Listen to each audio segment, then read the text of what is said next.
Selamat sore Bu Clemencia dan teman-teman. Pada kesempatan kali ini, kelompok 2 akan mempresentasikan tentang bab 4, pusat tanggung jawab, pusat pendapatan dan biaya.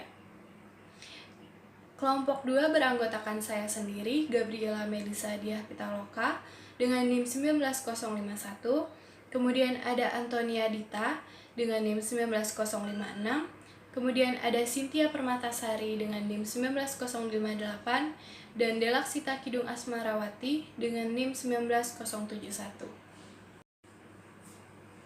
Yang pertama ada pusat tanggung jawab. Pusat tanggung jawab merupakan struktur sistem pengendalian dan pemberian tanggung jawab kepada subunit organisasi yang harus mencerminkan strategi organisasi.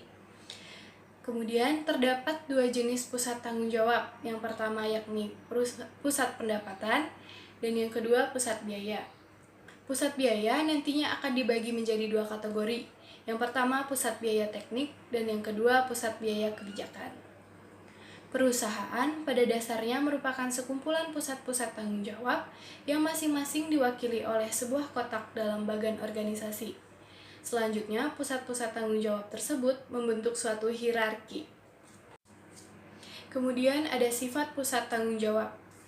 Yang pertama, secara keseluruhan, perusahaan memiliki cita-cita, dan manajemen senior menentukan sejumlah strategi untuk mencapai cita-cita tersebut.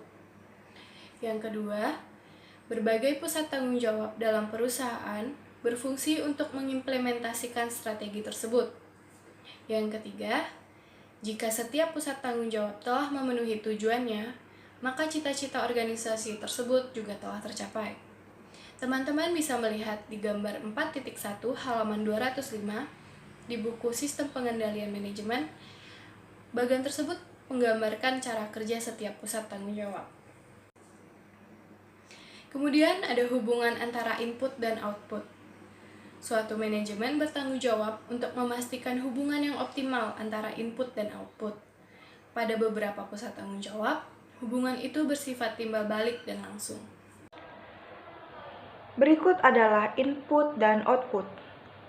Sebagian besar, input yang digunakan oleh pusat tanggung jawab dapat dinyatakan dalam ukuran-ukuran fisik, misal jam kerja, liter minyak, dan kuot listrik.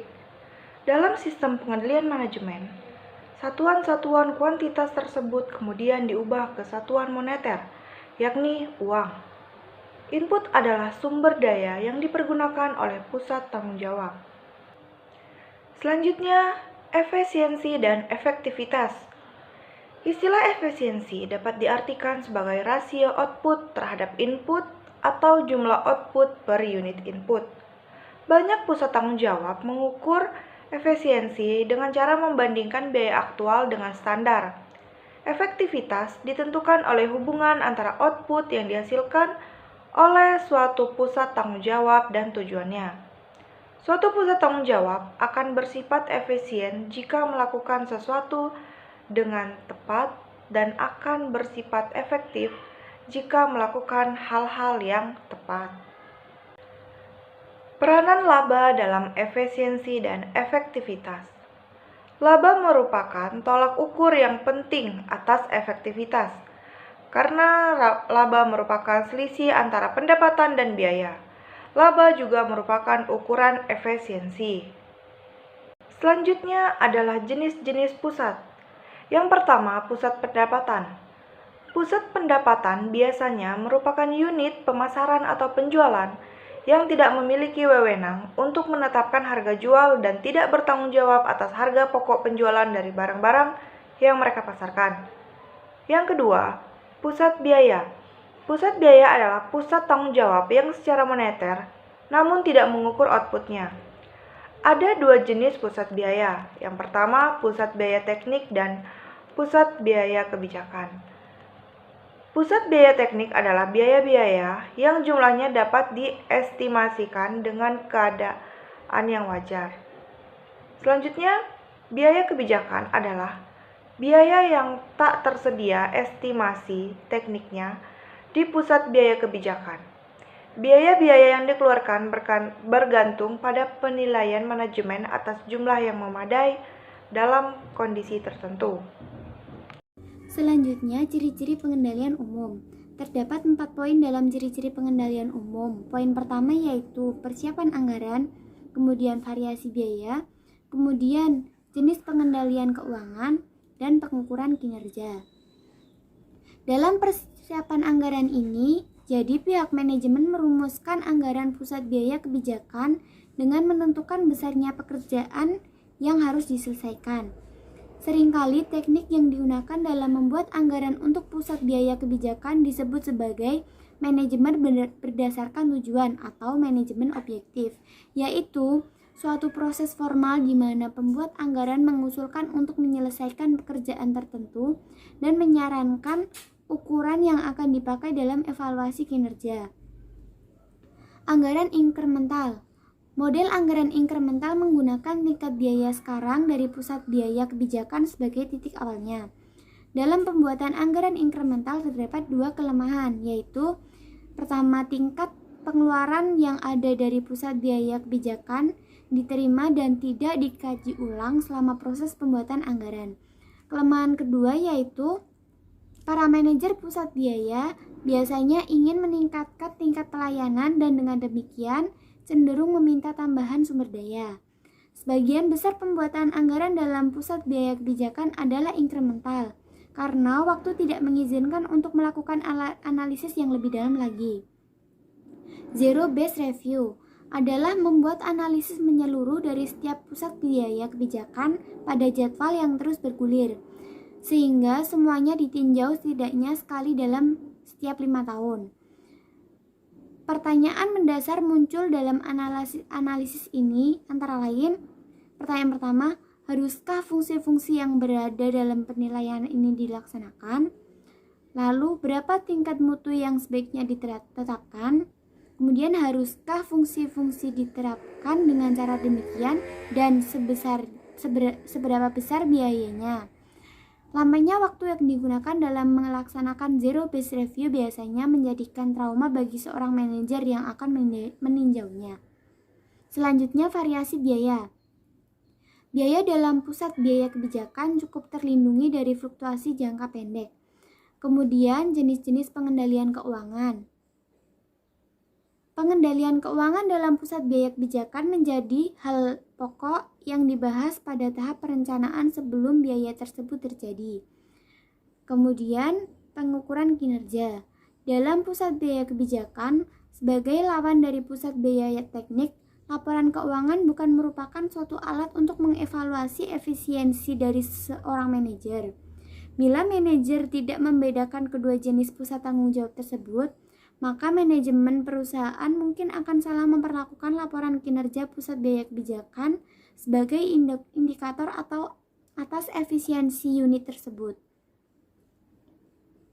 Kemudian, pengendalian secara menyeluruh terhadap pusat biaya kebijakan dicapai dengan mengukur kinerja non-finansial. Selanjutnya, pusat administrasi dan pendukung.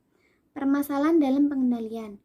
Suatu permasalahan yang timbul dalam pengendalian manajemen salah satunya pengendalian atas beban administratif. Pengendalian ini cukup sulit dikarenakan masalah-masalah yang ada dalam pengukuran output dan dikarenakan banyaknya ketidaksesuaian antara cita-cita staf departemen dengan cita-cita perusahaan secara keseluruhan.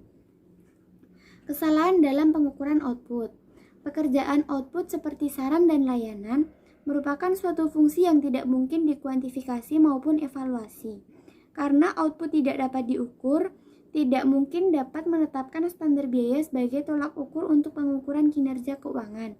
Sehingga varians anggaran tidak dapat diinterpretasikan sebagai gambaran dari kinerja yang efisien atau tidak efisien.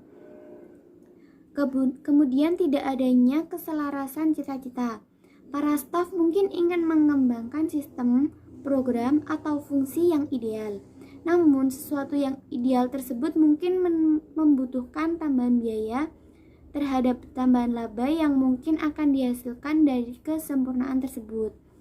Kedua permasalahan di atas akan langsung berdampak pada ukuran dan kesejahteraan perusahaan. Pada perusahaan dengan bisnis kecil dan menengah, Mungkin manajer tingkat atas memiliki hubungan yang erat dengan unit stafnya dan dapat menentukan melalui observasi apa yang mereka kerjakan dan apakah unit tersebut berimbang dengan biayanya atau tidak. Akan tetapi, jika dalam bisnis yang besar, manajemen senior tidak dapat mengetahui maupun mengevaluasi aktivitas dari semua stafnya. Selanjutnya, penyusunan anggaran. Beberapa perusahaan meminta penyajian yang lebih terperinci yang mencakup sebagian atau semua komponen di bawah ini.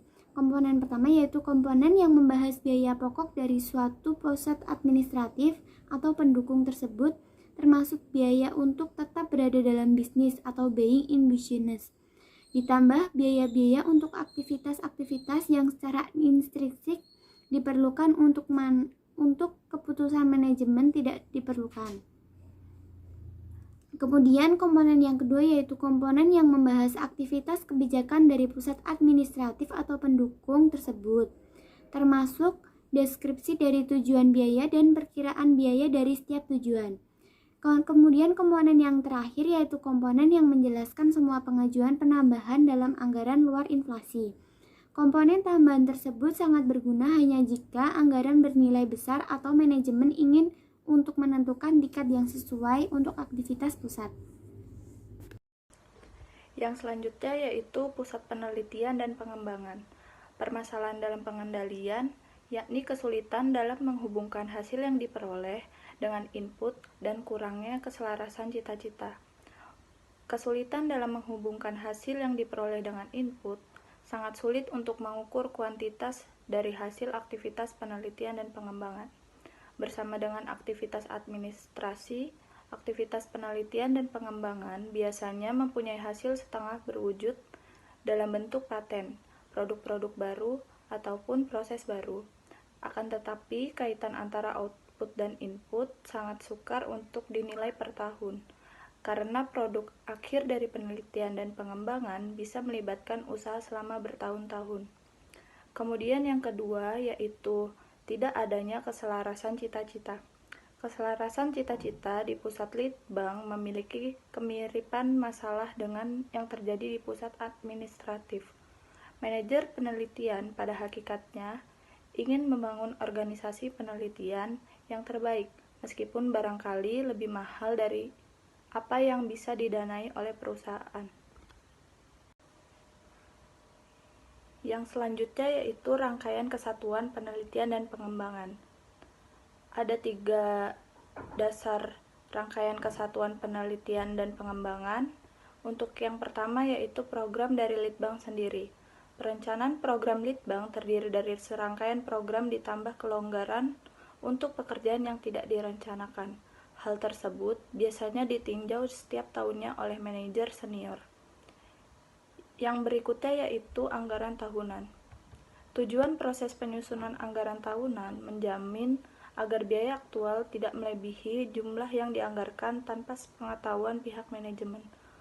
Varians yang penting dari anggaran harus disetujui oleh pihak manajemen sebelum terjadi. Yang ketiga yaitu pengukuran kinerja. Sebagian besar perusahaan, manajemen menerima 2 jenis laporan mengenai kegiatan litbang.